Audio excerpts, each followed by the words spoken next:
There we go. What's up, people? What's up, people? These streams are starting off crazier and crazier because we're at 2:05 starting things off. I got a big ancestry reveal.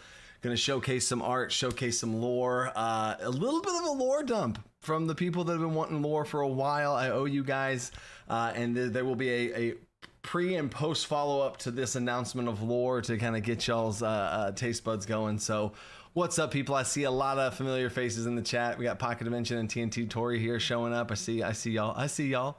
We do have a moderator, Fanboy. I see all the green names: Grand Old Dwarf, Chris Campion, Noah, Liam. That's actually really easy to read off of the green names, because that might be what we have to do, because I can't read 243 names. Everybody would be like, gosh, come on, let's get to it. We got too many things to see here, people. Yep, can't rip.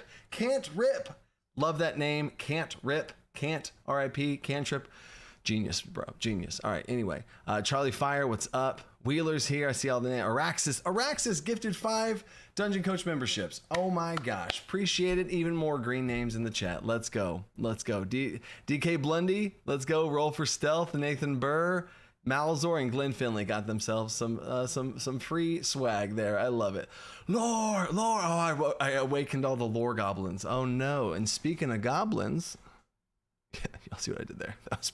I didn't even mean to do that segue. So before we get into any of that, I have a general art announcement, right? I have a general art announcement I'm going to make, right? And then a lore bomb drop, which feeds right into the 4 ancestries that are being revealed. I'm going to reveal the lore about the ancestries and then showcase the art for them. I have 2 pieces of art for each of the 4. And then I got some sketches and shout outs for those artists who did them in that way as well. So yes. And then yes, as far as stretch goals go, the stretch goals, we hit the 1.7, super awesome. I absolutely think we're going to hit 2 million. If you guys don't know, most funding for the Kickstarter comes in the first 2 days, 2-3 days, and the last 2-3 days. And then the middle is like a drought.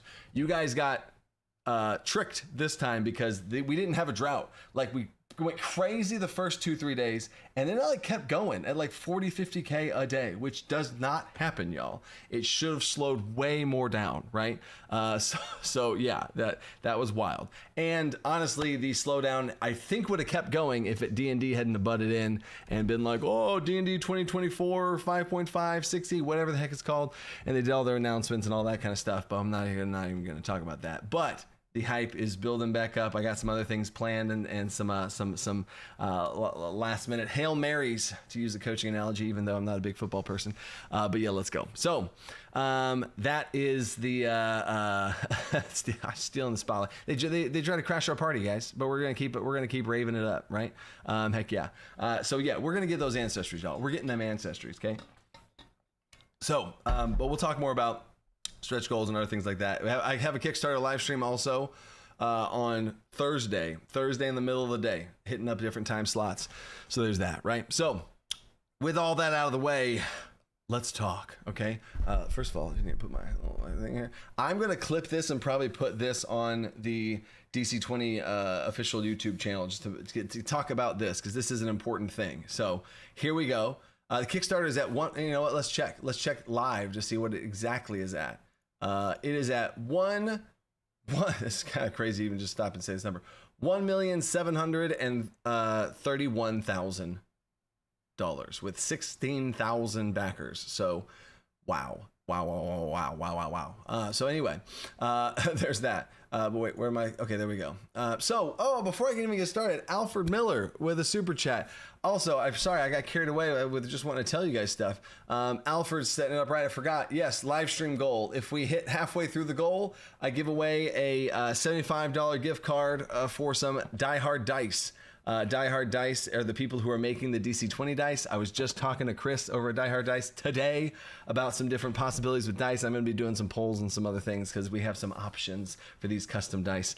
Purple, they're going to be purple. They're going to be dragon scale dice, but we have some really cool custom things we can do. But that's neither here nor there. So that's at the 500 goal. And then either way at the end of the stream, every single live stream, I do some sort of big giveaway.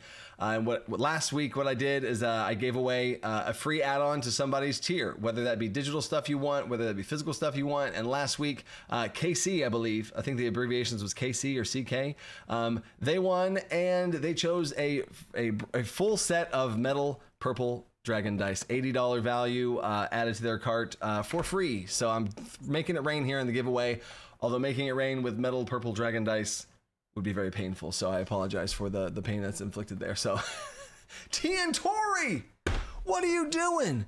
T and Tori gifted 10 Dungeon Coach memberships. Guys, T and Tori, the most adorable little fuse. If you don't know, T and Tori is a fellow YouTuber here. She makes videos, and that's the little art style of these little stick figures, and she breaks things down and goes nuts. And she's been a huge new player in the DC20 space there. So thank you for that, T and Tori. Appreciate you. More green names making it rain there. That's awesome. You don't have to do that, T and Tori. Stop it. But now back to Alfred Miller. Alfred Miller is, what's up, Coach? Man, the Kickstarter is killing it. Much success, brother. Alfred, I feel like you're just like, oh man, you hype me. I feel like so much hype from you, dude. I feel so charged up from you, man. I feel like you just come in here and I just want to hug you, dude. Whenever we meet in real life, I'm just going to hug you, man. Because I feel like you just come in, put your hand on my shoulders, you're like, success, brother. And then you just leave because you didn't even ask a question. You just shared some love. And that's your 20th super chat for DC20's 20. You get the idea where I'm going with all the 20s. I appreciate that. That's super awesome. Super awesome. And then okay, now the super chats are starting to come in here. So I'm gonna have to go in to do this announcement here real quick, and then I'll get started up here. So moderators, I see Wolves is here, right? So moderators, grab the super chats because right now we're not doing any Q&As yet. I need to do the ancestry reveal, lore reveal, all that stuff, and then we'll take questions. But if a super chat comes in, grab the super chat. I will answer the super chats, but I don't want to have the super chats delay the ancestry reveal. But you guys are super awesome. I super appreciate it, and I will 100% answer your questions. And then Chris Campion just says, "Let's get some dope dice."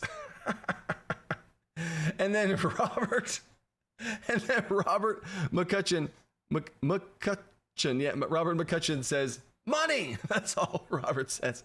Y'all are literally just like making the giveaway happen. That's the only goal of that. That's which is super awesome because there's now 400 people here. So the chances that these super chatters are going to, you know what I'm saying? So let's just give them back to the community. That's super awesome. Super awesome. All right. Hydration check. Thank you. Let's go. Trey the Small. You won't be disappointed. I appreciate you. Yellow Ninja, such a cute icon. All right, anyway. So here we go. I'm going to talk about, I should probably, is that professional? No? I have things. Oh, hey, look, I had to sign this paper so that I can copy it and then digitally sign the DC20 magazine on the back, right?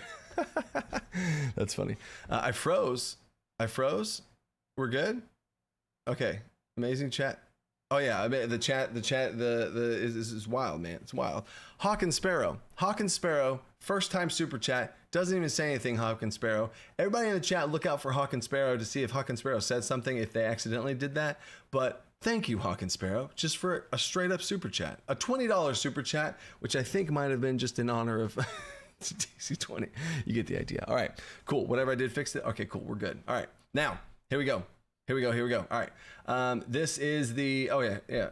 We have it all right here. So art in DC20. This has been something I want to talk about. I've gotten a lot of different questions about different types of things of art. Art is super important in tabletop roleplay games. It brings things to life. It lets people be pulled into the world. Lots of amazing things happen with art. And now, just alone, if you don't remember last Kickstarter I did, if you were a part of that, which you probably weren't because this Kickstarter is far bigger than Alcantar's Almanac, but it was I had a whole bunch of stretch goals of more art. Like every other stretch goal was a thing. I think that's I've outgrown that. I don't think that's needed anymore because I'm just going to now, wildly by now, I'm just going to pour as much as I can into the art of this. And I just got chills saying that because I'm so excited to bring DC20 to life.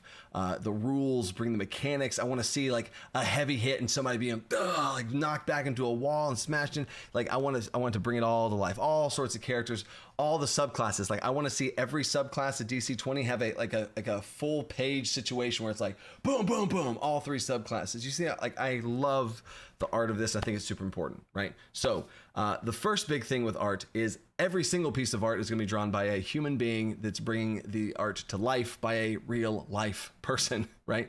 I know there's a whole big hot topic with AI stuff. I've already shot down 2 artists that have used that I caught using AI. I could even show the pieces in here where you look in the background like, no, I got an eye for that stuff. That doesn't make sense. And I caught them and then cut, gone, right? So even more so now, that's going to be the case, and that's going to be vetted. Every single project that is given to me, I have to have the final PSD file. They give me sketches at 3 different points along the way. So that's a very vetted process. So there's the AI situation done. Got that under control. Second thing is another concern that was brought up, and I did in a live stream where I showcased the cover art and I showcased a lot of the class art, and multiple different people were very concerned about the skin tones across the board. Now, because in general, I'm not going to say races because we're talking about a fantasy game and there's all different sorts of things. So we're not talking about any sort of like our world races. It's more so talking about skin tones, a spectrum of skin tones, dark skin tones, light skin tones, everything in between, right? So one thing that was brought up is people's concerns about there not being enough dark skin tone representation in the book. So in general, I have absolutely, do I not have it up here right away? Let's see if I can get it right up here right away while talking about it. But the cover, I showcased the cover of DC20, and some of the things talked about, like, most of the people on the cover were, skewed towards the lighter skin tones. I was like, okay, you know what? I hear you.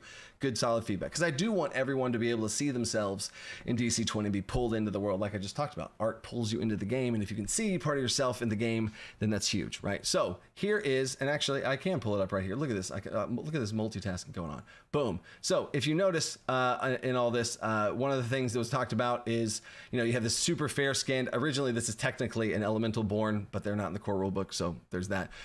So very light, fair skinned. We have a little bit darker fair skin. Or lighter skinned person, but this is designed to be of an Asian orientation, but you can't see their face. So whatever on that. You have a little halfling down here, and then the dwarf skin tone has gotten much darker now, which was one of the adjustments. And this one was already there, but this is more of a Samoan type of Hawaiian tanner skin type of situation to try and hit the light, medium, darker, and then you have your little halfling that's falling to their death, right? So that's one thing that was attempted to do, is I've gotten feedback from that. Okay, cool, let's be aware of this. And since that moment from the cover, I have a whole spreadsheet of every single character that's drawn for DC20, and I put them in the spreadsheet for what type of skin tone they have and all of that, to try and really get a big picture of all the fantasy races included. I want to hit the spectrum for all the humans and stuff too, because we are all humans playing the game. But I also want to show Dragonborn, I want to show Beastborn, I want to show every sort of ancestry. And when we do showcase humans, even when we're talking about halflings, gnomes, and dwarves and other things, I want to have the full spectrum of skin tones is there, of light to dark. So I am tracking that, I'm monitoring that, all that stuff. So some concerns that had came up that I wanted to address as well is on the Kickstarter page. If you looked at all of the characters and took the samples from that Kickstarter page, most of them are lighter in skew. Somebody posted on Discord in the comments about that. So to address that, the biggest thing that I learned from this is I am looking at the big project of DC20's core rulebook, and I will always do this for every single book that DC20 produces, right? So I'm looking at the entire span of art. So whenever I first commissioned art, under the gun, time's crunching, oh my gosh, scramble. You can imagine the scramble of getting a massive Kickstarter prepared for, or in the case, I was massively important to me to be able to keep doing this thing. And now look where we are. But in preparing that, I looked at the big picture of the book. And so when I first commissioned art, I got all the art commissioned, and I was like, hey, give me these things. Cool, got it, done, send it, right? So I did not give any sort of specific adjustments or feedback towards the skin tone of any of the characters that were drawn, because I just took it and put it in. It was good. Okay, awesome, great. Now we obviously tweaks and refinement for the big picture of things, but when it came to skin tones, I did not like, oh, can you do this? I didn't do any sort of tweaking of that. I just took it and put it in, right? And then now, after that first round of commissions, now I have my spreadsheet, right? And I can see where the gaps are, and now we can fill in the gaps. So now when the second pass and third pass, and there's gonna be hundreds of pieces of art in this book, now I can purposefully see where those gaps are after that first pass was done. And yes, the first pass had more lighter skin tones than darker. That's just what actually happened from the artists that drew them, and also the artists are from all over the world as far as the about 13 artists are concerned. So with that being said, all the art that was given back was, yes, slanted towards light, but then now on the second and third passes and stuff, I can specifically be like, hey, I want to have this, that, this, that, right? Because there's also another layer to this, is there's also like 3 or 4 pieces that have darker skinned characters that just were not used in the Kickstarter. One of them being the Artificer, the character class of the Artificer, which was cut from DC20. Apologize, Artificer. The character class for that is a darker skin. They got it's a super. I love the art. I don't have the confidence in myself to dig through and find that right now, but that's the Artificer. And then there's a couple other a couple of darker skin toned pieces that were more for like the social aspects, and they just weren't visually like for like what a Kickstarter should be. It was like drinking and talking at a tavern, so that piece wasn't used, etc. Right. So the big picture is that. Please don't look at the Kickstarter and see what type of characters and skin tones are on the Kickstarter and then extrapolate and think that that's going to be the whole thing, because I'm aware of that. I want to be cognizant of it. I'm not trying to, and I also don't want to have any sort of, like, I just want to make cool, awesome art. I have no agenda to push. I have no any of that. I want to stay away from any and all that kind of stuff that you see these big corporations and all this other stuff start to mess with. This is just me at the end of the day here, y'all, and I'm trying to do the best I can, and I want to be able to make sure that everyone can see themselves in the art here, and I address that in the best way possible with the best intentions possible. So that is the whole big picture with art, and now I also want to get that addressed so that we can move into the ancestry reveal of these new ancestries, because there's a lot of opportunities for this type of stuff with those ancestors too. Let's go. All right. So now, with that being said, right? Artificer could be a wizard subclass. Ooh, don't get me started on this whole thing, y'all. So yeah, there's that whole thing. That was just super important. I did want to address that. So there's that. I want to address that. And then because also whenever I showcase the cover art, I was super excited to showcase the cover art. And then there's a lot of like, oh, but what about, and I was like, oh, you know, understandably so, because people didn't like this or that. So I want to make sure that that's out of the way clear so we can see all this type of stuff. You know that I have the good intentions and I'm watching all that kind of stuff, so we can really just focus and be excited about this new direction of everything, of all these new potential ancestries. So now, getting into the ancestries, I'm going to move this way. Can I post this here? There it is. All right, cool. Let me bring the chat back up. All right, and we're back. Right? Is exactly aiming for. Okay, cool. All right. So now, and also I'd say this is normally this is when things, we haven't been big like this before, but my moderators also know if there's any sort of like this has never happened in the history of the chat. So I'm just saying this preemptively because the chat here is awesome. The Discord here is awesome. The DC20 community is nothing but positivity, because I try and lead by example of killing people with kindness, is whether it be in YouTube video comments or whatever it is. And so that's a very big priority for me, is to have a positive vibes here. People want to escape their real lives with positivity. So I want to make sure that when they escape their real lives to come here, it is positivity. So any sort of bickering, hostile debates in the chat, that will just be a little quick timeouts, timeout. Right at you, baby. Time out, right? So keep it nice, keep it civil, all that kind of stuff. I haven't seen anything like that, but I just want to say that because if I'm showcasing stuff, I can't see the chat as much. So moderators know to time people out if that's the case. But so far, I've never had to worry about any of that stuff. So there's that. All right, now let's get into. I see the Grand Old Dwarf. I see you there. Kill him with kindness. It's the easiest way to. So there we go. All right, now here is the ancestry reveal.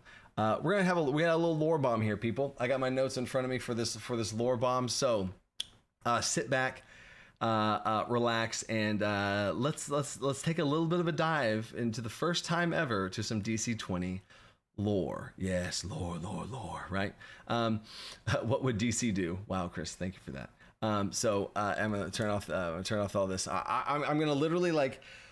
I'm super excited for this. Also, none of this lore is like final, and obviously there's gonna be some times where you're gonna see it and might make adjustments, or there'll be feedback and stuff like that. So hearing and like even this is just gonna be seen in chat. If you see it in chat, it'd be like express like ooh cool, or like say super simple things that I can like kind of see which y'all's feelings are on all these different types of things. And if y'all have ideas and different thoughts and things, I'm sure that's gonna come out during the stream and later on Discord. So here we go. Let's dive into some DC20 lore. So first of all, the big picture is there is a full-blown campaign setting for DC20. I'm currently playing in it right now with my homebrew games.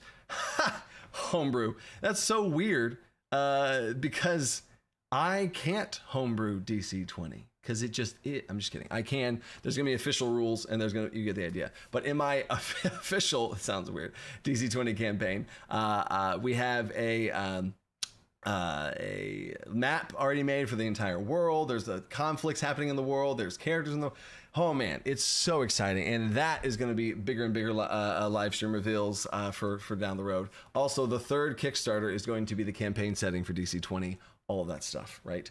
Wow. So anyway, that's all coming. This is just a little bit of a sneak peek into some of the creation lore, if you want to go all the way back, right? So here we go. Let me know what y'all think. Let's go. And Lightning, welcome to the team. Let's go. That's awesome. And also, moderators, keep catching super chats. I will make sure to hit the super chats after this lore drop. So here we go, right? And don't worry, Galaxy Fox Night Sky.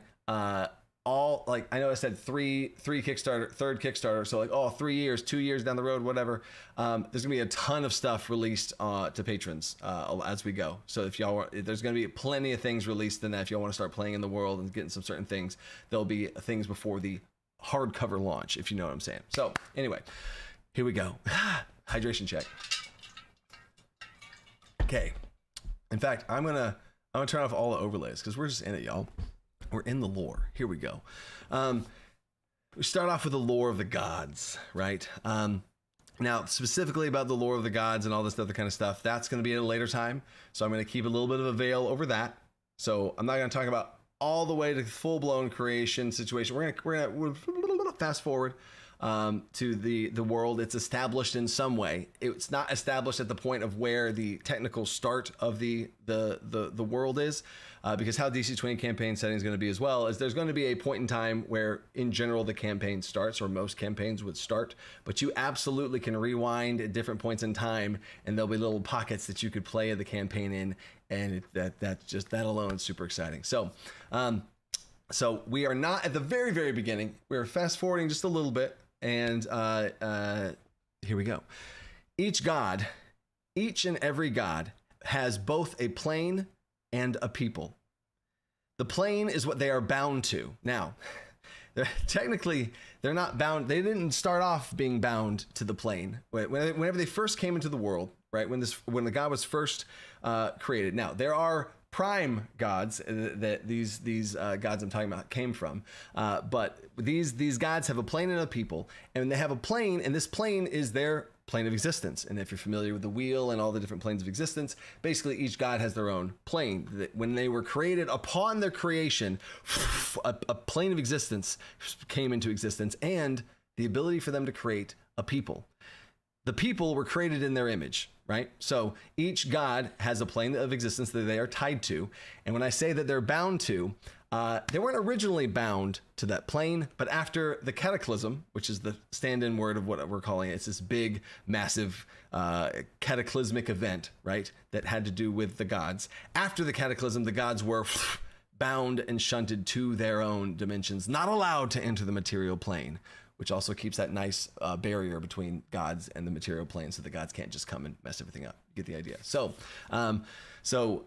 each god has a plane and a people. Cool. That sounds super cool. The god, like the elven god, can create elves, and now there's elves in the world, and now the god themselves, like the physical form of the god, is an elf. They have the pointy ears, now they look like an elf, and they can create a people in their image that look like elves. Awesome. Super cool, right? And another side note here, the gods were all siblings. All of these gods I'm talking about were siblings from the prime creator gods, but that's more on them later. So the history of humans, also the thing that's for later, is the history of humans, dragons, and giants, in that order, is also for a later time, because we are, like I said, fast forwarded to the spot where we're talking about the original 5 races. The original 5 races, and y'all already could guess what these are: human, elves, dwarves, gnomes, and halflings.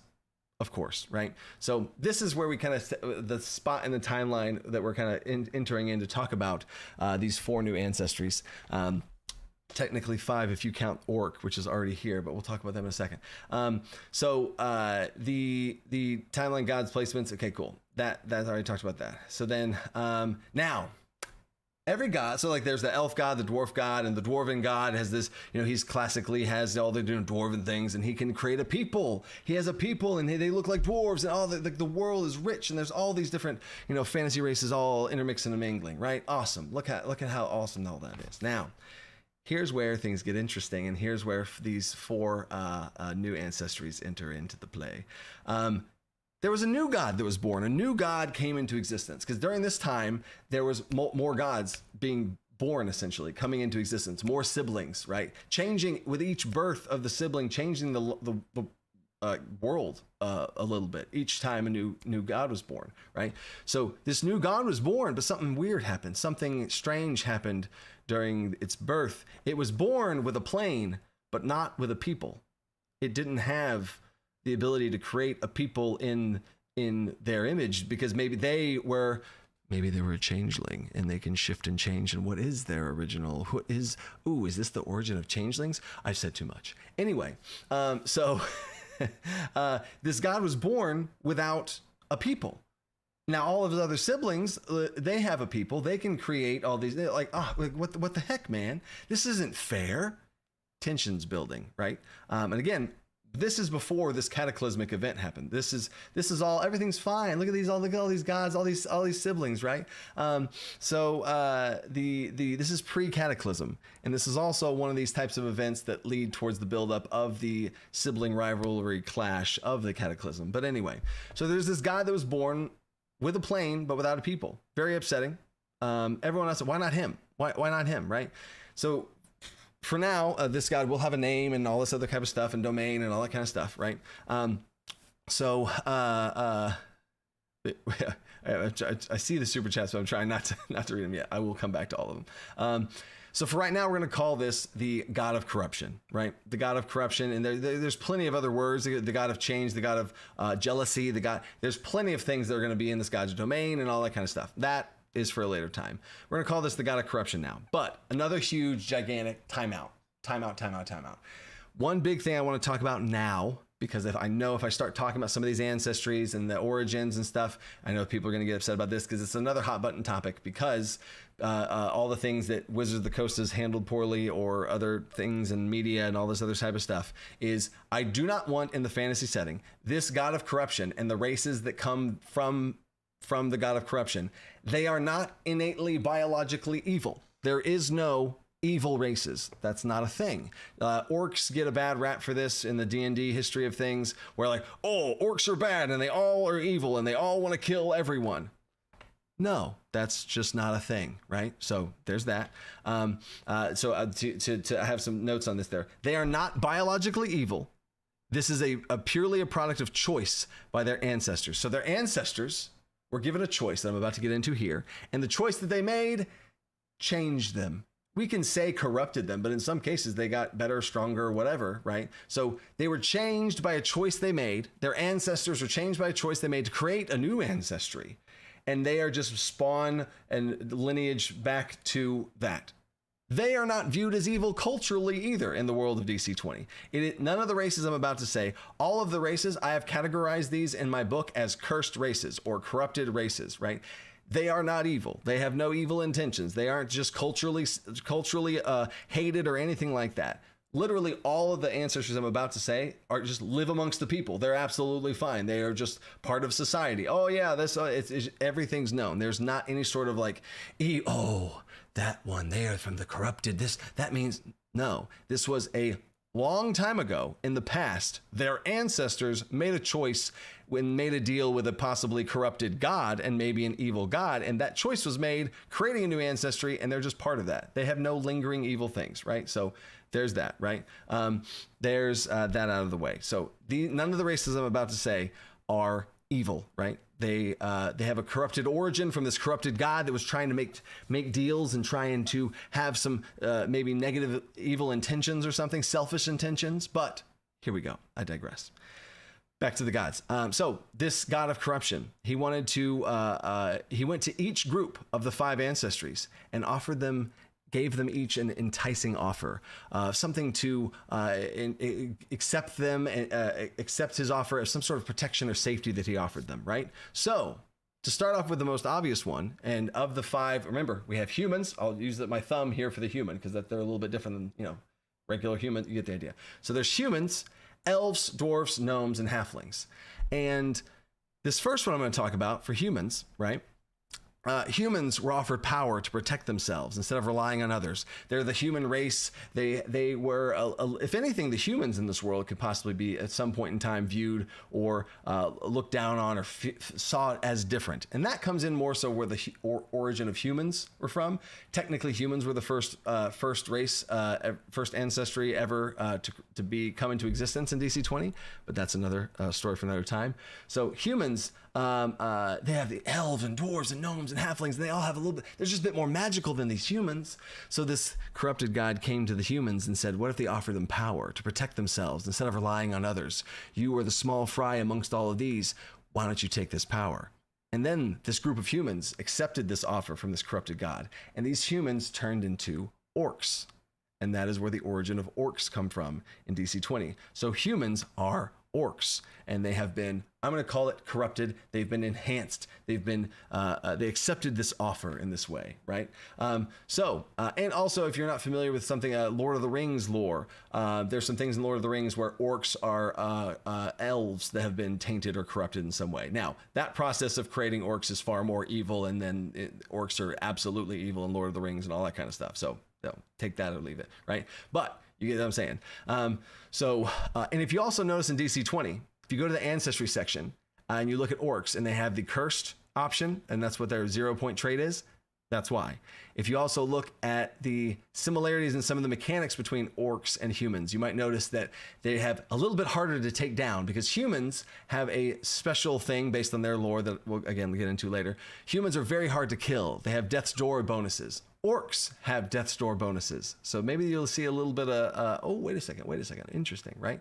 Yes, World of Warcraft orcs. I don't even get me started on my inspirations there. So anyway, now, if you see here, we have humans, orcs, and we have 4 new ancestries that I'm talking about. So do you see what I'm saying? There's 5 core ancestries. There's orcs already in the game, and there's 4 new ancestries being added to DC20. So maybe y'all are seeing where some of this is going. So now, to get to that, we'll talk about gnomes next. And I want to see if you guys can see which ancestry pairs up with the gnomes, right? But gnomes are small, the most physically fragile race. They have extremely good intellects and smarts and tinkering and gadgetry and all the smarts and stuff, right? So smart, right? Interesting where y'all are going with this. Everybody in the chat, if y'all are watching this later, everybody's saying gremlins, and you're all wrong. Gnomes, they were given aggression. They were given aggression and physical cunning and survival to be able to shift away from their kind, selfless nature of the gnomes to be able to be selfish and aggressive to protect themselves and not have to worry about, oh, I want to be peaceful and all this kind of gnomish type stuff. No, they're aggressive. And that's where their teeth come in. There's large heads. The large heads of gnomes and the large heads of goblins make a little bit of sense. Goblins love to tinker and make things and make little traps and stuff. Very gnome. If you really take a step back and look at, even not DC20, even just look at like gnomes and goblins have some similarities, people. Gnomes and goblins have some similarities, right? So yes, gnomes were reached out and offered this. They accepted, a section of gnomes accepted this, and those were the first goblins. Bringing me to the first reveal here of goblin. So I want to go here. All right, so let me shift the screen over here. So here are the goblins. Dun, da, da, da. We have, there we go. Look at that. Our first goblin showcase here. So yeah, we got our goblins, right? Bigger heads, you still got the pointy ears, just like gnomes have pointy ears and bigger heads, you get the idea. They are still shorter, all that stuff, but they get a little bit of muscularness. They get a little bit of speed, agility, muscularity, right? They're stronger, physically durable. They balance out the gnome's intelligence and no mental. They balance it out, right? So yes, this is this art also, by the way, say Lorenzo Papazzini. I'm the butcher. Lorenzo Papazzini is the artist here. I'm going to show that. I'll link their email and other things at the end here. But yes, they are pretty awesome. And then we also have, that's a male goblin. We also have, look at her. I love her so much. A female goblin. Let's go. She's got a freaking slingshot ready to go. A little snarl on her face. I love it. I love it. So yeah, these are the goblins, right? The goblins, aka corrupted gnomes, for the sake of this conversation. So adorable. Now, goblins in general aren't cutesy goblins. They are going to have a little bit of grit to them, a little bit of grunge to them, right? So this goblin would, yes, fall on the more cuter side of that. But there are still going to be some grumbly goblins. So there's that.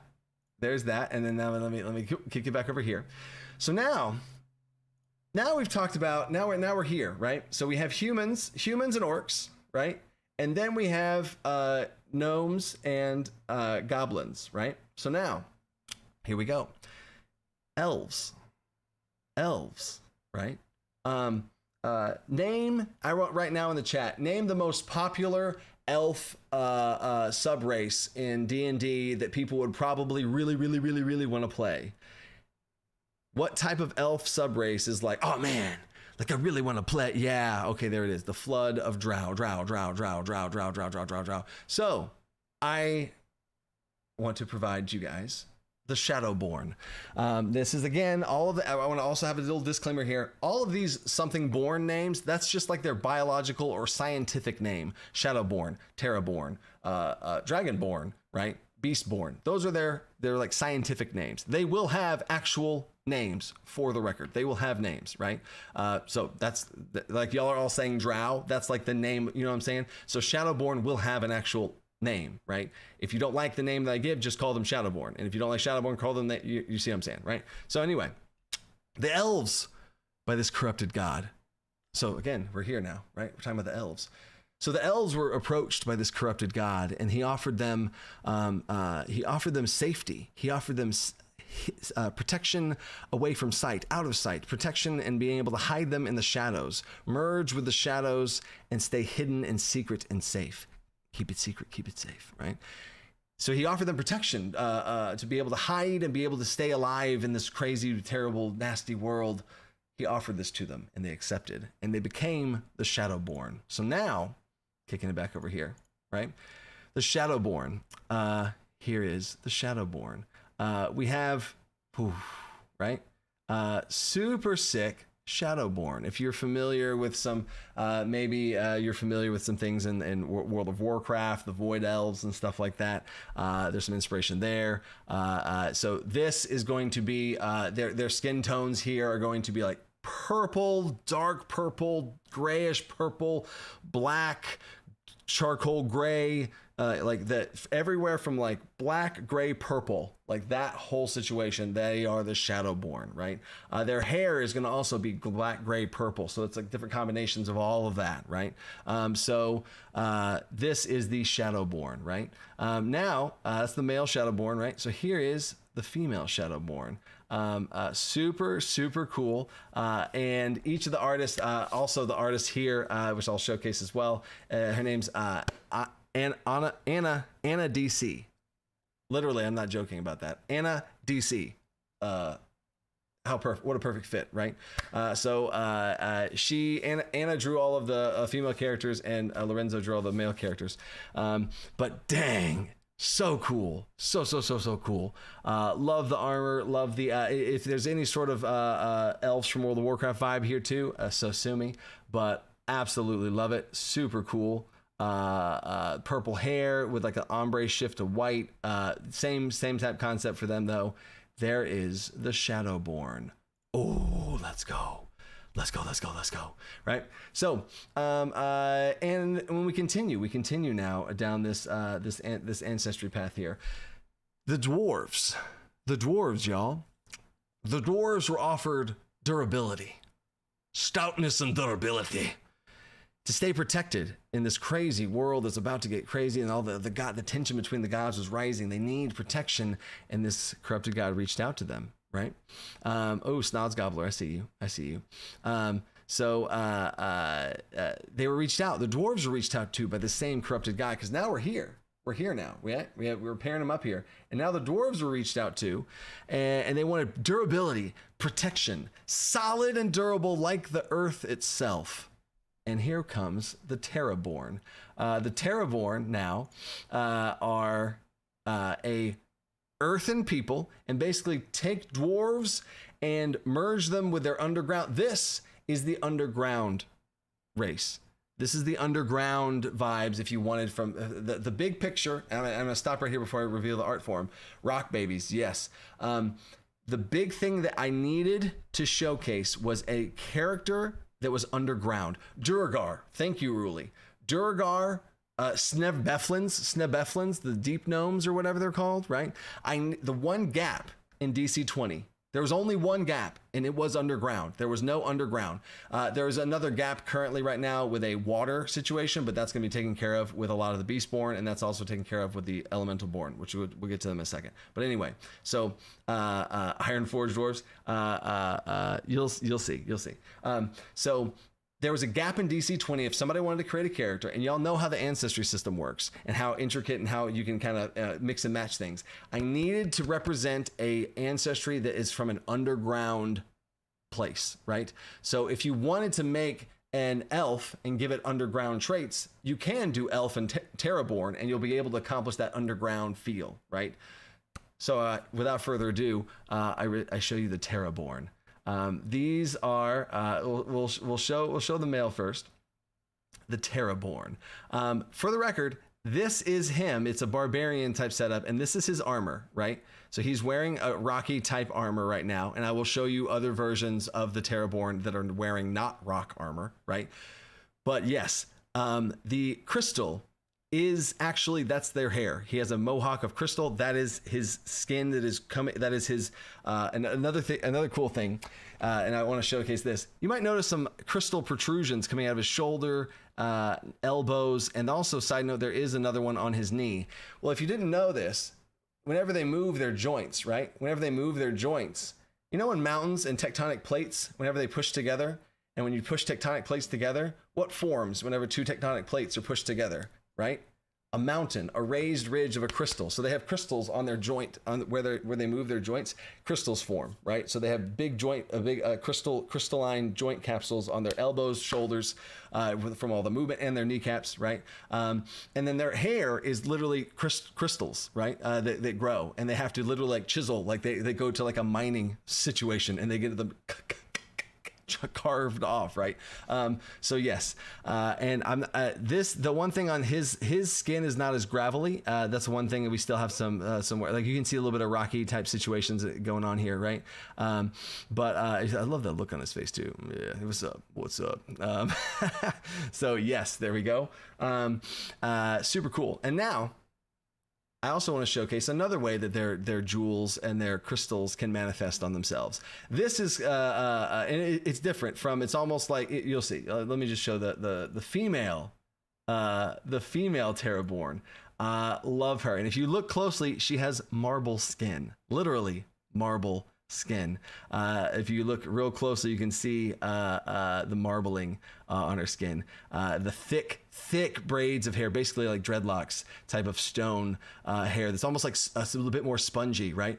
And then she has crystals that kind of come out and almost like a pattern in different spots where her body is, across her body all the way through. Two huge gigantic weapons also, side note, which maybe she is showcasing a barbarian subclass of dual wielding two-handers. I don't know. Anyway, so this is super cool. And also we talked about like some of the stuff we talked about before about, you know, representation and stuff. You know that I forget what it's called. People, it's a skin pigmentation where they have like splashes of different colors on their skin. Does anybody know what that's called? What is that called? It's where people have the skin and there's like a little bit of vitiligo. Is that what it's called? Vitiligo. I'm probably butchering the crap out of that. Vitiligo. Oh wow, everybody knows it. Melanin. Okay, vitiligo. I think this would be a beautiful representation of that, to be able to have this type of like marbling where it like shows this like porcelain white with these veins of these different colors in there, then they can actually like, I just think that's beautiful. I think it's beautiful. So I love it so much. So there's that. And also their skin tones are going to be ranging from all sorts of rocky textures. In this case, this would be like a white marble with the black veins in there. And this one is more of like a granite gray stone, but there also can be brown, earthy dirt type situations and all of that. Right. And don't worry, Fanboy KC, I'm already for sure going to be talking about the Terraborn in comparison to the Elementalborn and the differences between them. So no worries there, right? Kaizo says skin color, rock. Love it. Yes. But we're also going to be able to... oh, wait, okay. So then now... Oh, what am I doing? Okay, so now, back to it.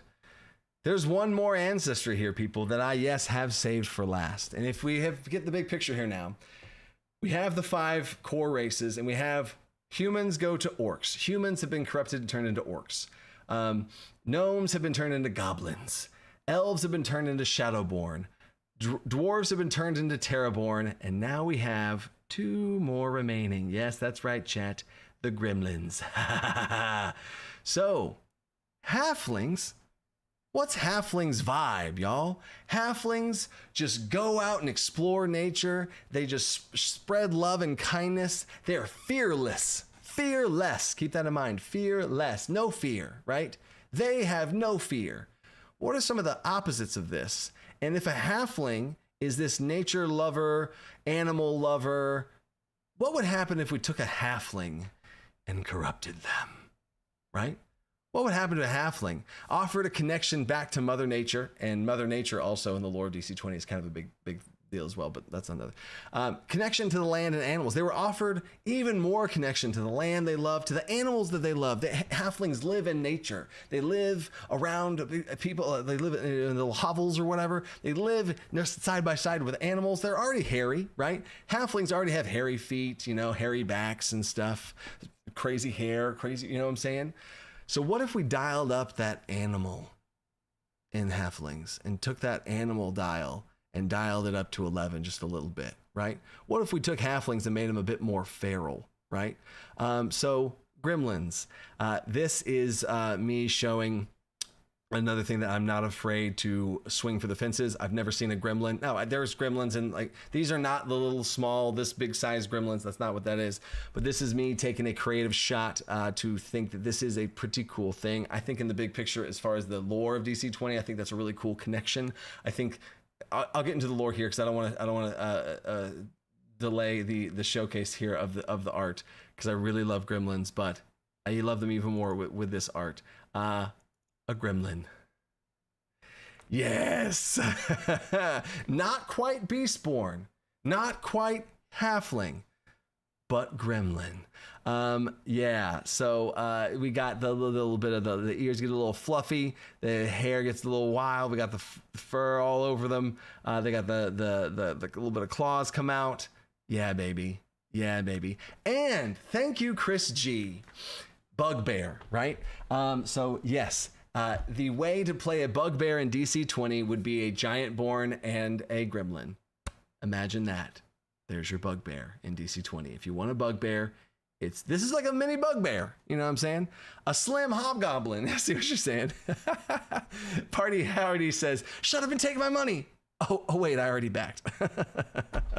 I just love them, right? So the inspiration from these, oh my God, Danny Higdon, we're synced up. Ewok, right? So you get Ewok, but make them a bit bigger and longer limbs and meaner, right? Get a bugbear and shrink down a bugbear. Honestly, that might be the best analogy right here. A shrunken down bugbear, get out of here. Take a halfling, make them more feral. These are all of the art feedback I gave for this, right? But damn, so sick. And then one of my favorite pieces, and this one took the longest to polish off, so props to Anna for doing this. But I love her. She might be my favorite of all the 8 I just showed. She's so sick, dude. Like, I want to play this character. Like, oh my gosh, right? So cool. Chitara. Jevin. Yes. Oh my gosh. Yes. So, and I'm going to show right now all the artists. If you're interested in these artists, you want to reach out to these artists. I'm giving their emails right now. But I can't. Oh my gosh! Like this is so awesome. Beauty and the Beast. Oh my God! Like a female Beauty and the Beast. Chitara from. Oh my gosh! I just got so much. Like she's so sick, right? Oh my gosh, right? And as far as the height of these things go, if I didn't say this as well, humans are like your standard like 5-6 feet tall. Elves are one notch taller than humans. Dwarves are one notch like a foot shorter than humans. So yes, DC20 dwarves are a little bit taller than your classic dwarfs, but I think it's very interesting to have it be elf, 1 foot shorter human, 1 foot shorter dwarf, 1 foot shorter halfling, 1 foot shorter gnome. Very clean, right? Across the ladder of ancestries. So these guys are going to be like that 4-ish feet tall. And if you want to have a taller gremlin, then you would just do gremlin human, right? Or you know what I'm saying? Like you can play with the heights of these, literally be whatever you want. It can be the heights of these, right? So that's absolutely possible. So yes, love her, right? A small werewolf. Oh, that's cool. Yeah, I agree with that. Gnomes are 3 feet. Gnomes are like gnomes are 3 to 4, 3 to 4, 4 to 5, 5 to 6, and 6 to 7. 7 is the highest, right? So there you go. But yeah, absolutely love her. So now what I want to showcase is these artists and give them a full blown. Wait, can I full screen this? There we go. Okay, so I can close this. Did I do all the lore bomb? Yeah. We talked about that. Okay, remind me to talk about the Elemental Born, right? I gotta talk about that. But so yeah, here is wait there. What? Oh, there we go. Okay, so I can share the screen here. There we go. So this is Anna DC. I don't know if Anna's in the chat. She said she's going to be in the chat, but I don't know. I haven't seen her. I don't know what her name is in the chat. So there's that. But yeah, so this is some of the process here. There's her email right there. Let me see if can I blow that up? Can I get closer? Can I make this like a? There we go. All right, there we go. So. Yeah, she does commissions. She's a full like professional artist. That's her whole full gig there. So yeah, there we go. If you're interested in all of this type of stuff, but yeah, this is the process. This was the process of yeah, the first little gremlin, right? And I was like, okay, it's a bit too. No, you know that was probably where the Wookiee, right? Wookiee from Star Wars, Chewbacca, bugbear situation, right? And then you can see she pretty much nailed it on the Goblin and Shadowborn right off the bat, right? Does she have Instagram? The things I linked are the emails. So, oops. I don't know if she has an Instagram. I didn't contact them through Instagram. So yeah, Liono. Oh my gosh, I love that, William. And then this was her version of the Terraborn, right? And I was like, oh, interesting. Love the Terraborn. Love that. And then the Goblin. Right. And I loved her goblin. And I was like, you know what? Wait a second. I want to have like a male, female of each. So then let me get, and then that's when I brought in Lorenzo and he did the 4 and the 4 and all that stuff. So then with the feedback, she switched to this. And then there's where there's your Terraborn. And then this was the first rendition of this one. Again, props to Anna. I think she probably did like 5-6 versions of this thing to finally get it right for me. And she absolutely killed it on each one. So that was on me because she kept giving. I was like, you know what? Because I honestly didn't know where I wanted the gremlins to be. I was like, no. But then look where we ended up because it's my favorite one. And then this is even more of her doing it. And there's the final one right there. There it is, right? So cool. And so then now here's Lorenzo. There we go. Here's his first draft version. And see, he nailed this one right off the bat. And then we talked about the tectonic plates and the shifting of the ton. And then the goblin, I was like, no, he looks a bit too gnomish. He doesn't have that ferocity in him. And he originally had this as a female, but then we switched it to where he did all 4 males and all that type of stuff. So yeah, there's all that. And then whoops. There we go. And then here's the first version of each of the things, and he just nailed it with that. Boom, boom, boom. And then we did a lot with the Terraborn. We're going back and forth with. So this was the first version of his armor, right? And you can see his knees. Hey, y'all can see his knees. And there's the crystalline structures on his knees, just like on the elbows and shoulders and stuff. So this was a bit of armor. I was like, it's too like gladiator. It's too metal. So I like it. Right? The knee reveal, showing some more skin there, showing some more rock. You know what I'm saying? But yeah, there's that. And then this one was pretty awesome. This is like a freaking like cleric, paladin, fighter, holy warrior vibe, right? Oh man, Spellblade, a Spellblade Terraborn. Oh man, so cool. So yeah, there's that, right? Yeah, and then this was the version we ended up going on. Yes, in fact he gave me a version of purple, and I did not accept. So take that in mind. Keep that in mind. I don't just say yes to every single purple thing. Okay, all right. So stay with me. So there we go. And then there's again Lorenzo right here. There's his email and stuff there too. So, but hey, they're going to be pretty busy. So, keep that in mind too. So don't be blowing them up too much. But there we go. Y'all. That is that. So, let me get caught up with super chats. And, while I'm getting caught up with super chats, let's go ahead and, start the Q&A. So, oh my gosh. Wait a second. It's already 9:30. Wow, y'all. Wow. That's insane. So let me go back and let me grab these super chats. I don't want to let those slip through the cracks because we get Grouch. Okay. And Rakdos, we're up today. Robert says money. Okay, we're good. Coach, as someone who loves having pets in TTRPGs, will there be any pet focused classes or subclasses? Congrats on the Kickstarter. Oh, you've unlocked a thing, right? You've unlocked a thing. Oh no, I can't go to that thing. Oh yeah, I can. Can't I? Can I? Yes. So let me share back my screen. Boop. So these are all the classes in DC20 for y'all to kind of see and showcase in their glory. These are the 13 that are making it into the core rulebook. These are, there's the Scion. If you see there's a green check next to the Scion's name, because the Scion is going to go into the first issue of the DC20 magazine. That's super exciting to showcase as well. But the Scion was cut from the core rules, but is being released on the 1st of July, technically before the 0.8 beta opens, technically. But the 1st of July is the Cyborn class has been reworked, and the Cyborn ancestry as well. So that's a whole thing there.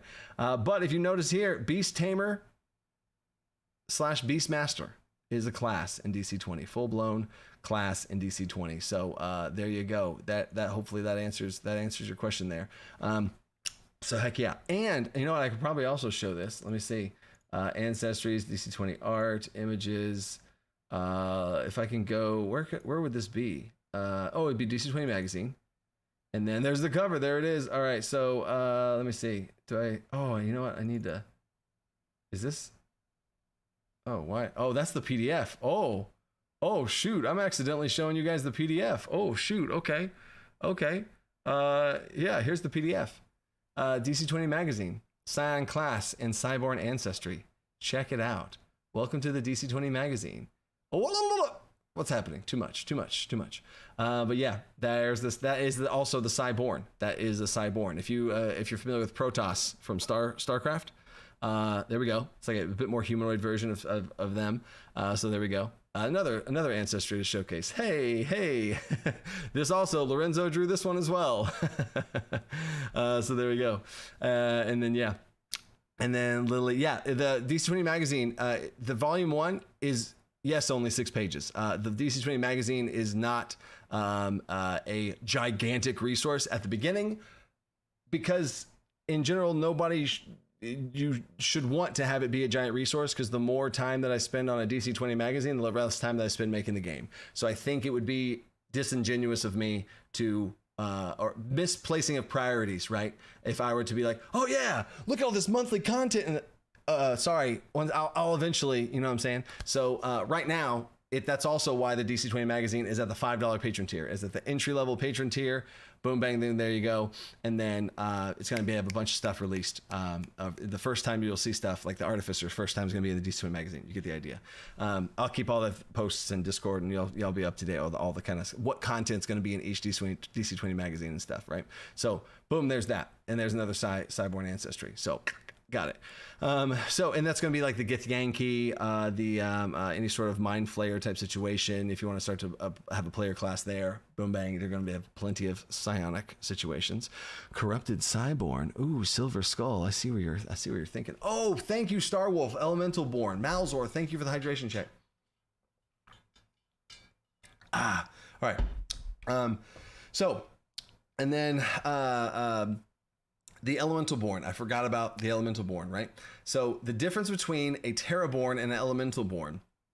Elemental Born are going to be literally like they're made of that substance. They can summon that substance and use that stuff. They can like fling earth and they can manifest earth around there. Like it's literally, they're like essentially like an earthbender type situation, right? Like they are made of literal rock. You know what I'm saying? Whereas these Terraborn, they are like corrupted dwarves that like were around the ground too much, and they took on earthen properties, and they still have like skin, but it's like earthy skin, and they still like get cut and bleed, but it's like earth. So like they're like a solidified, hardened, like almost semi-petrified dwarf, if you want to think of it like that, right? Prioritizing the fantasy of underground. If I had to put one word to the Terraborn, right? Underground, right? And then the Elemental Born is going to be the elements, right? So earth, fire, wind, water, lightning, snow, ice, all that kind of stuff, right? Elemental Born are going to be able to represent all of that, right? So there you go. Do they bleed oil? I don't know. You also have to kill one to find out. So yeah, that's going to be the difference there, right? And yeah, tremor sense, all that kind of stuff. Exactly, Nelson. You hit it. Yeah, exactly, Nelson. You get the idea. All right, so back to the super chat so I can stay on top of the game. And then so that's the pet focus class. I got you. ZB, I got you. Rakdos, I can't believe we're at 1.7 million. Can't wait for spells. Speaking of when can you add encode thoughts from D&D's Ravnica book? It's my favorite spell. Encode thoughts. Is that the cantrip that you know? So I'll say this, trust me, I've shown this on stream before. I have a list of 400 plus spells sorted by category. It's a wild thing. I'll have to show you guys in the future. But yeah, that spell is going to be accounted for and assimilated into DC20. So no worries there, Rakdos. I got you. And then Lightning was a new member. Appreciate you, Lightning. Super excited for lore. I'm a lore buff. Lightning. Well, there you go. You just buffed up your lore. Let's go. Buffing up that lore. Cameron Bradford, you know what? Monster art sneak peek. Let me see something. Oh,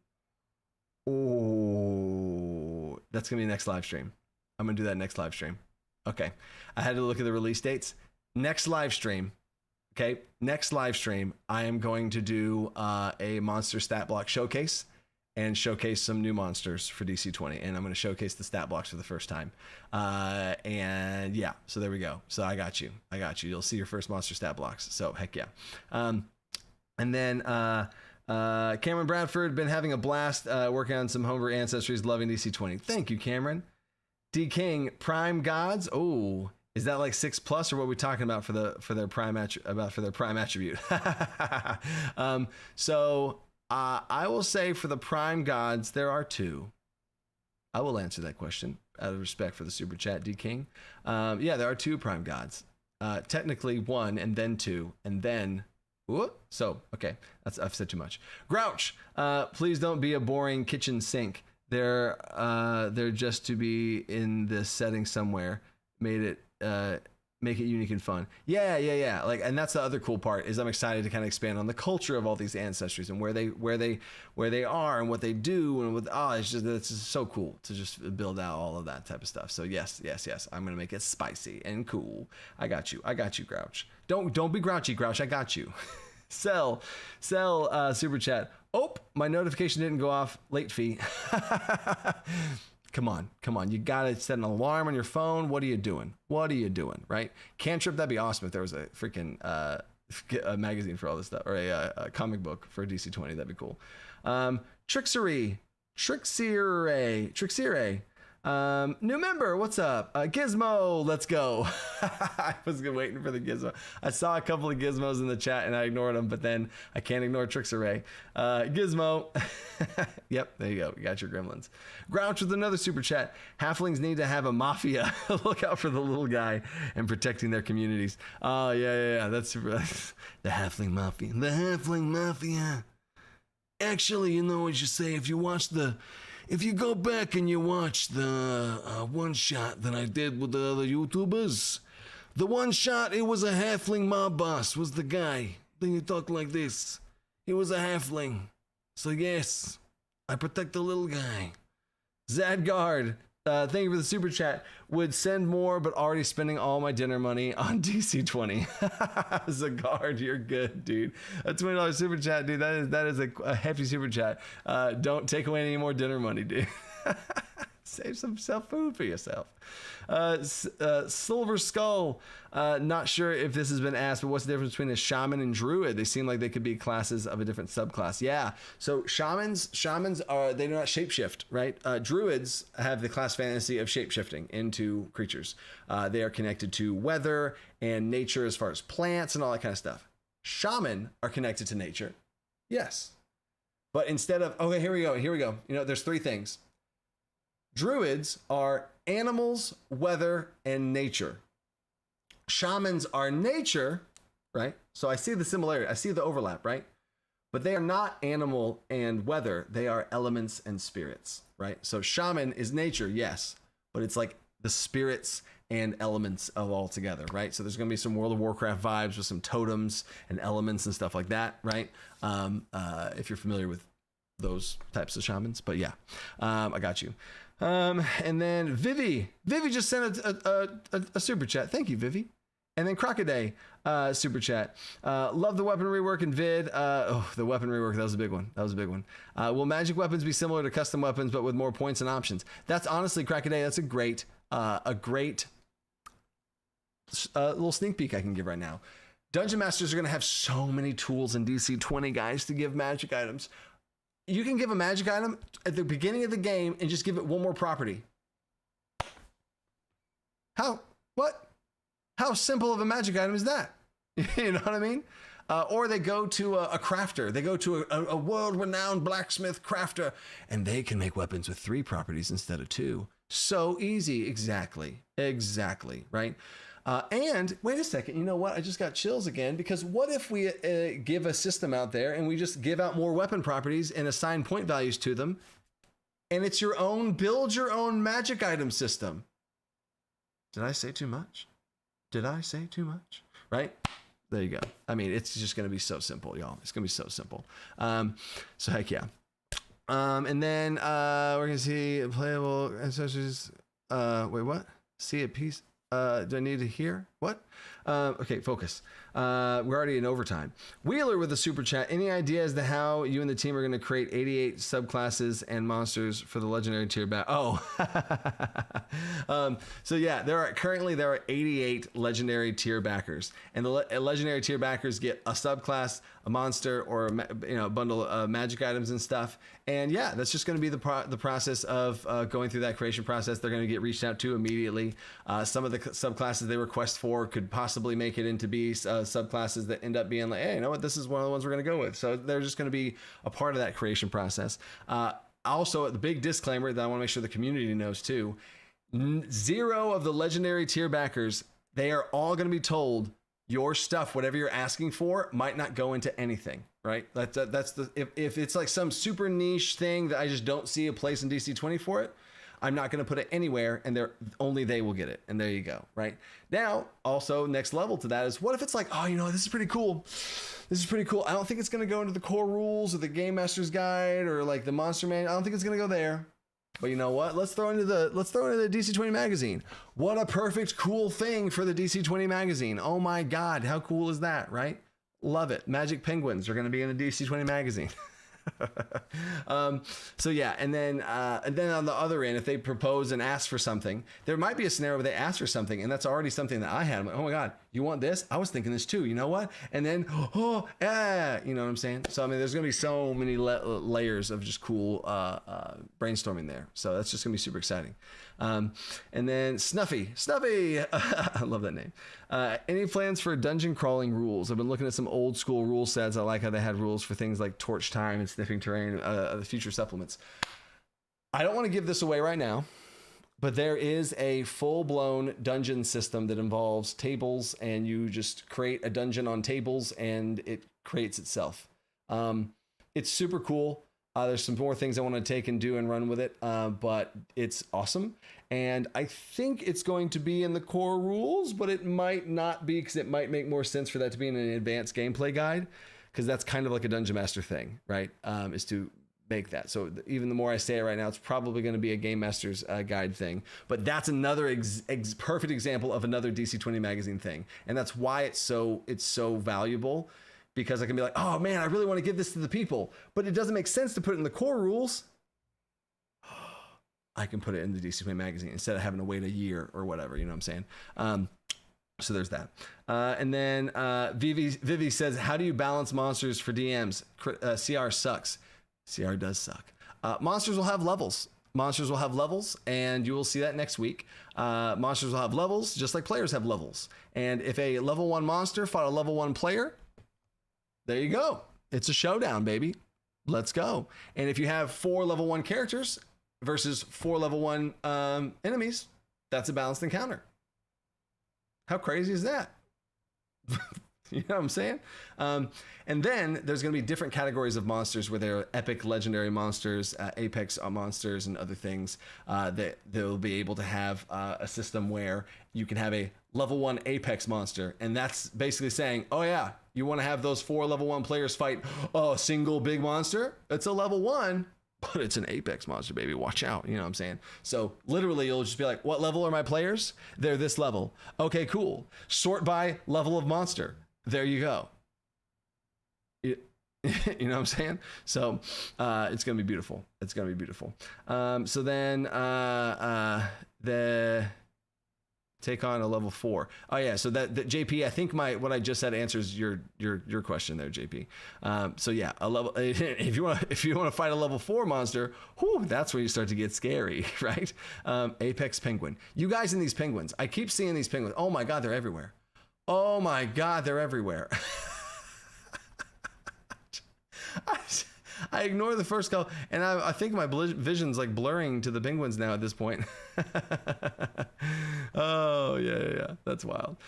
Apex Magic Penguin. Wow, there we go. Ruli Tasho. I've always been watching your videos, but whenever you announced DC20 for the first time, I immediately became a patron. Thank you, Ruli. I knew you'd do amazing. Question. Would the 5e to DC20 conversion guide help me with my unofficial 5e books? Yeah. The 5e to DC20 conversion guide is literally going to be able to convert any type of mechanic into DC20, right?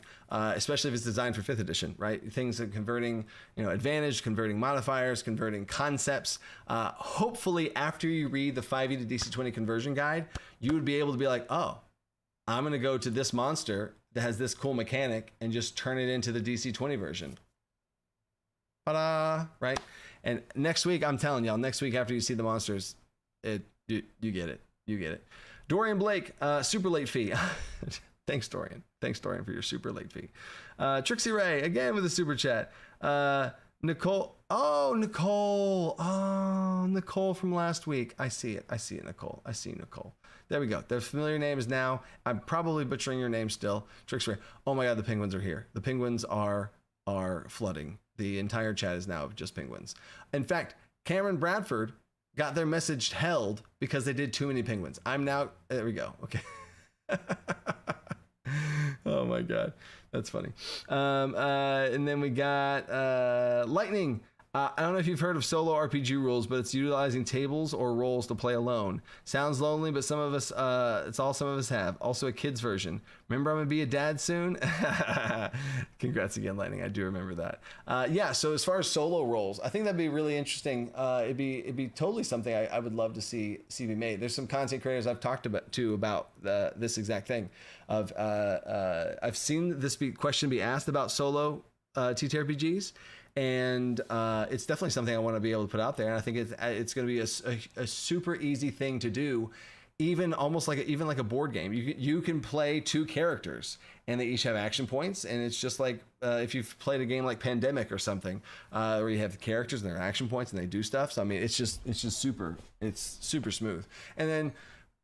And you also, before I get distracted, the kids version. Yeah, there's a DC20 Lite. I'm going to be releasing a DC20 Lite for sure. That's another goal of mine I want to do. It's just going to be like a fun little side thing that I'm really excited about. It was the first version of DC20. It was the baby version of DC20 that I played with my wife and her friends who've never played a tabletop roleplay game. You have your things. You say what you're good at. You say what you're kind of good at. You say what you're bad at, and you add numbers to that. You add +10 to the stuff you're good at, +5 to the stuff you're okay at, and minus. I think I did -2. I don't think I did a -5. That'd be bad. And then yeah, it was just super simple. It's just super simple. DC20 feel to it. DC20 Lite. It's gonna be a whole thing. And I might even have a version of that where you just roll D10s or something, or DC12, right? You get the idea. So yeah, so kids can see the numbers on it, and it's easy for kids. My 4-year-old currently is playing DC20 Lite before he goes to bed every day. So yeah, and then so there you go on that. And then Chris G challenge. How would you make an ogre using the ancestry system? What class and multi-class ogre magi? What's funny is I have an ogre in my campaign right now. The dude, where does he sit? The dude that sits right there is a orc giantborn ogre. Da-da-da! Orc giantborn. Get out of here. Perfect ogre. He's an ogre born. That's what's on his character sheet. It says ogre born. He's from like a Viking type clan of ogres. It's amazing, right? And then magi, you just pick some magic stuff. Done, right? So there you go, Chris. I got you. Cell is my favorite. Coach 2024. If you read the super chat, then it's canon. Oh, wow. You got me. Cell is my favorite. I said that. I did read that out loud. And then you tricked me, Cell. Props to you, Cell. It is. We got him. We got him, boys. Wow. I don't know if I've ever been tricked that much in like whatever, how long it's been doing this. 5 years now. It's been doing this. I don't know if everybody's ever got him. Got him. Oh, that's funny. PHRBEX, all I'll say about trolls is trolls are one of the ancestries in DC20 that haven't been released yet, and they will be released in the future alongside the shaman. Ooh, interesting. That said too much. Liam, member for 2 months. 89, get 2 monsters. Oh no, Liam, did you just upgrade to legendary? 89? I feel like Liam just you know what? Just upgraded to the legendary backer out of nowhere. Liam is that crazy to do that. Don't put it past Liam. If anybody in the chat's been around here, y'all know Liam's crazy. So Liam, I appreciate that. And you do get 2 monsters. You're right. I owed you one already, and if you did that, you get another one. So there's that. Hydration check. Thank you, Event Harrison. There we go. And Aegis Virium, new member. Oh, Aegis Virium. Got a new member. Appreciate you. Wait, Aegis. There we go. Hey, and Aegis Virium, first time super chat. Appreciate you, Aegis. Appreciate you. And then Joe M, running a one-shot soon for my friends. Soon, as in right now, tonight. Let's go. Getting the DC20 or live stream vibes, and then you go right into playing. Love it. What could be better? What could be better? Appreciate y'all. Oh, that's funny. And then Tanner C, have you discussed how mounted combat will work? I also want to say I love the ancestry system and still hoping for kobolds.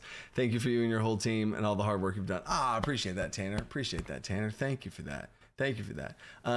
And yeah, ultimately kobolds are in DC20. They are going to be a thing. You will see kobolds in the DC20 magazine early, all that kind of stuff. But it's going to be, kobolds are probably going to be in a dragon themed expansion because all of the content around dragons is so freaking big. It's going to be its own entire thing.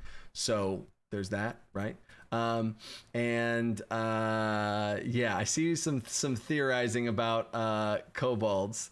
That's so funny. Okay, so I've said this once before, so I'll say it again here as a little bit of a sneak peek. But in the same way that we did this, you know, we had the 4 core ancestries, right? We had the 5 core ancestries: human, elf, dwarf, gnome, halfling. And we took the corrupted, and we created orc, shadowborn, goblins, right? What if we do it again, but this time with dragons?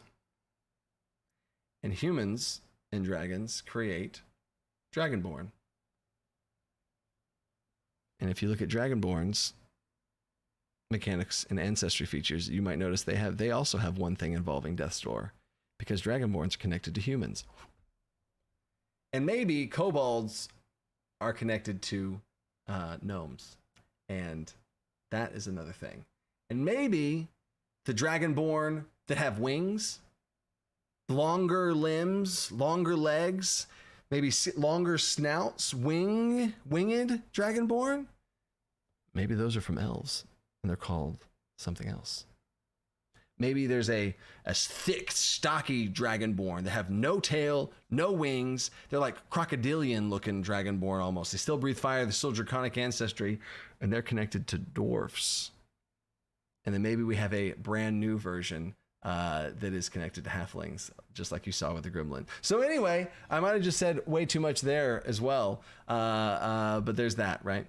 So lots of interesting tweaks and changes on the horizon there. So anyway, we are a half an hour into overtime now, and now it's time for the giveaway. So everybody say something in the chat, and you will be put in for this giveaway. What this giveaway is. You have to say something so that the Nightbot knows you're here, so that they can be able to include you with all of that, right? Include you in the giveaway. The giveaway is for an upgrade to your Kickstarter backer pledge, right? So if you are not backed on Kickstarter, which this only is a thing right now. Like once the Kickstarter closes, I'll be able to give out things easier. But right now there's this weird thing during the Kickstarter, and I also don't want to sabotage the Kickstarter by giving away stuff outside of it. So we only got 2 more weeks of this left. I'm going to upgrade your backer pledge. If you have not backed on Kickstarter yet, then I would give you have a website shopping spree on my website. But my website is only 5th edition content, because all the DC20 content is all not, that's what the Kickstarter is. You know what I'm saying? So anyway, penguins. Wow. Yes, you can. Penguins do count. So there's that. So there we go. I see so many penguins. So here we go. I'm just going to do the winner now. Winner. You only got to say something once. It's not a thing per. I've never seen the chat go this fast, y'all. It's crazy. Once you say something once, it doesn't just give you multiple things. You know what I'm saying? So anyway, Nightbot, here goes. Winner. Oh, so what you get an upgrade to your Kickstarter pledge. I'll add a set of dice on there. I'll add a set of 2 action trackers. I'll add all the PDFs, depending on whatever your tier is. We'll talk about it. We'll get you hooked up. So here we go. Winner. Come on, Nightbot. Don't fall asleep on me now, Nightbot. And the winner is, there they go. They woke up. Dean Crow. And Dean Crow subscribes to this channel. Perfect, Dean. Let's go, Dean. I am going to confirm. Dean, are you here? Dean. Hello, Dean? Dean, are you here? Dean, I'm giving you instructions now until I see what you got going on. But Dean, all you got to do is go to Discord, message a moderator. Go to Discord, message a moderator. And their names are in red, not pink, but red. Message them. We'll get in contact and hook it up. Congrats, Dean Crow. Dean Crow? Dean Crow. See now, I don't know, because Dean Crow, if he doesn't respond, that's what I've seen. Now, if he doesn't respond, I can just do the giveaway again next live stream, right? But then I want to be able to say thank you to all the people that are here. Dean Crow, mahalo. Let's go, Dean Crow. All right, Dean is here. So then Dean has got it, right? So there we go. Does Dean have access to a keyboard? Yes, Dean is here. You got to talk. There he is. We see Dean. Dean's here. Dean's good. Awesome, Dean. There you go. So thank you guys so much. These are always so fun. I am doing another Kickstarter Q&A live stream on Thursday at noon. So there's that. Stay tuned for that. And yeah, we're going to be talking about some of the digital and VTT stuff that's in the works. So literally every single live stream I do, there's like some crazy big thing I'm talking about, right? So there's that, right? And then every time these super chats have gotten so close to the 500 goal there, but then that will be for next time. Again, all of the and make sure the number's right in the thumbnail. I will make sure the number's right in the thumbnail. I promise. So thank you guys so much. Love these. Live stream this Thursday. Next live stream, I'm showing monsters subclasses. Stay creative. Think outside the box. Peace. Gremlins.